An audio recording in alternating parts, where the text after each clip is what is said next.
राधा स्वामी दयाल की दया, राधा स्वामी सहाय, राधा स्वामी। प्यारे सत्संगी भाइयों बहनों, हुजूर महाराज जी ने संगत पर अपार दया करते हुए अपने सत्संगों से चयनित इन साखियों का संकलन पुस्तक के रूप में तैयार करवाया है। आशा है कि आध्यात्म प्रेमी इसे पढ़कर सुनकर लाभान्वित होंगे। सो किस तरह फरमाते हैं महाराज जी, सुनिए। ये चतुरता की बातें हैं, मूर्खता की नहीं।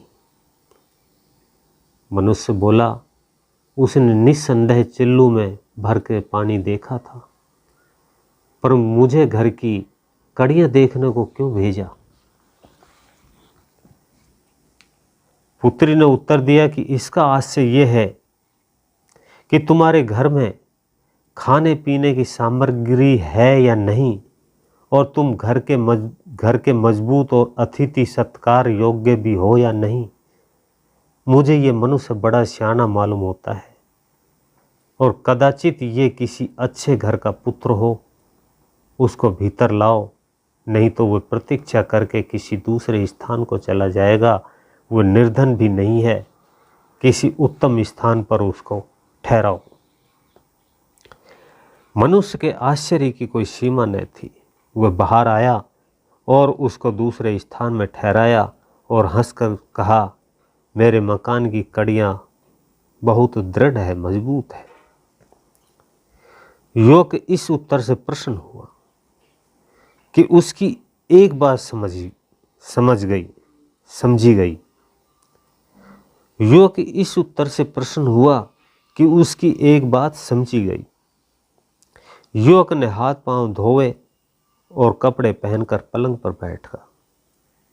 थोड़ी देर पीछे पुत्री ने दासी को स्मरण किया और एक बर्तन घी और दूसरा में दूध भरा हुआ और 12 चपातियाँ देकर आदेश किया कि मेहमान को मेरा सलाम दो और उससे कहो, समुद्र पानी से भरा हुआ है, 12 महीने का वर्ष होता है और चंद्रमा खूब प्रकाशित है। तुम प्रसन्न होकर सैर करो और जो उत्तर वे दे मुझे आकर के सुनाना।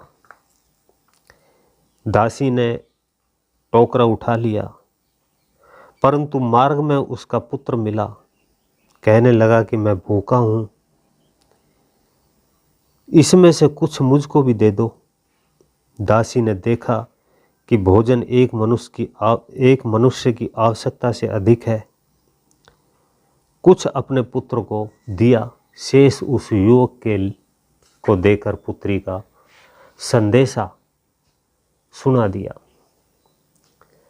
युवक ने भोजन की सामग्री देख करके और उसका संदेशा सुनकर उत्तर दिया, जिसने ये भोजन भेजा है उसको मेरा सलाम दो और ये जाकर कहो कि चंद्रमा केवल आधा प्रकाशित है, आधा अंधकार में है।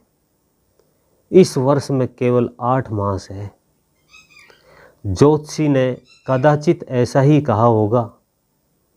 और समुद्र को भरा कौन कहता है, इसमें थोड़ा सा पानी रह गया है। मूर्ख दासी ने ये संदेशा पुत्री को सुना दिया। उसने समझ लिया कि दासी ने चोरी की है, लांछन किया। फिर पुत्री ने अपने पिता से प्रार्थना की कि अतिथि को भीतर लिवा लाओ, मैं देखूं उसका रूप कैसा है। वह आया, सत्कार से उसको भीतर ले गया और किसी को भी उसके जाति और वंश का पता नहीं था, परंतु माता और पुत्री दोनों ने उसका सम्मान किया और बैठने को स्थान दिया।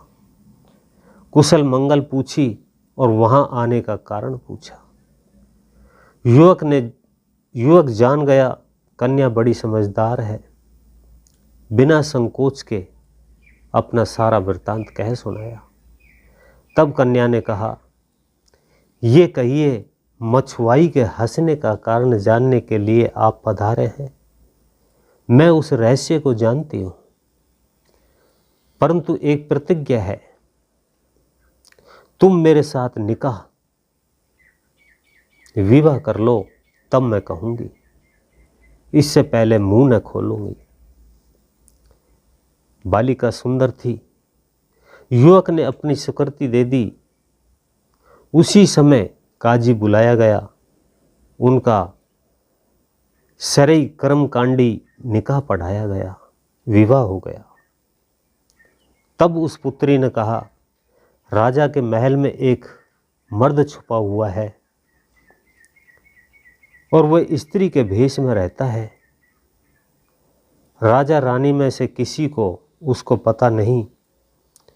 वह किसी और राजा का जासूस गुप्तचर है। दूसरे ही दिन युवक अपनी स्त्री सहित राजधानी आया। राजा को संपूर्ण घटना कह सुनाई। सहेलियों की तलाशी ली गई, परंतु कौन स्त्री नंग होना स्वीकार करती है। अंत में उस किसान की पुत्री ने दूसरी युक्ति बतलाई और महल में एक कुंड खोदा गया और सहेलियों को उसमें कूदने को आदेश दिया। अन्य स्त्रियों को भी कुछ संकोच हुआ, परंतु एक सहेली बिना संकोच के कूद गई। राजा ने उसको अपनी विशेष आज्ञा से नंग किया तो वह पुरुष निकला और उसे दंड मिला।